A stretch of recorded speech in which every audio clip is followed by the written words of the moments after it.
A Visit from St. Nicholas, or more commonly known as The Night Before Christmas from its first line, is a poem first published anonymously in 1823 and later attributed to the American-born writer and professor Clement Clarke Moore, who claimed authorship in 1837.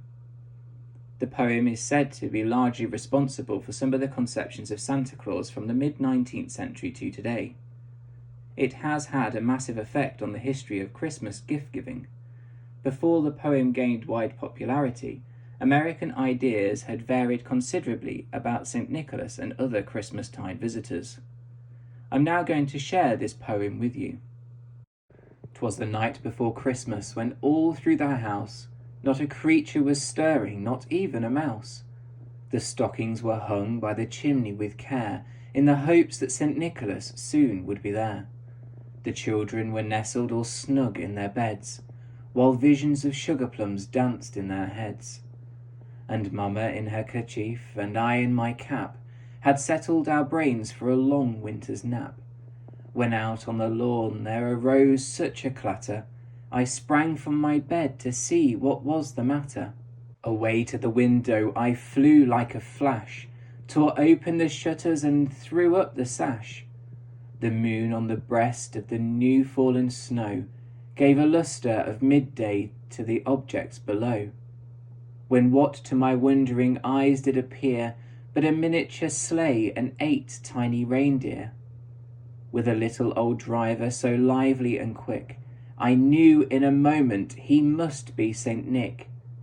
More rapid than eagles his coursers they came, and he whistled and shouted and called them by name. Now Dasher, now Dancer, now Prancer and Vixen, on Comet, on Cupid, on Donner and Blitzen. To the top of the porch, to the top of the wall, now dash away, dash away, dash away all.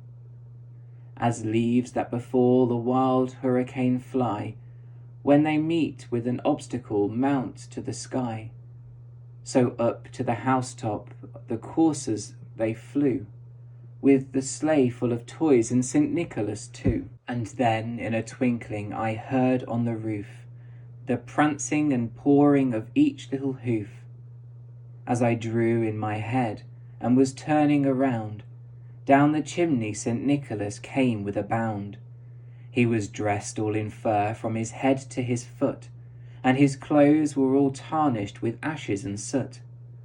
A bundle of toys he had flung on his back, and he looked like a peddler just opening his pack.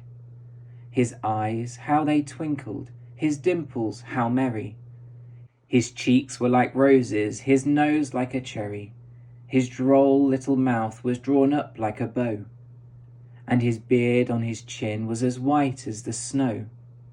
The stump of his pipe he held tight in his teeth, and the smoke it encircled his head like a wreath. He had a broad face and a little round belly that shook when he laughed, like a bowl full of jelly. He was chubby and plump, a right jolly old elf, and I laughed when I saw him in spite of myself. A wink of his eye and a twist of his head, soon he gave to know I had nothing to dread.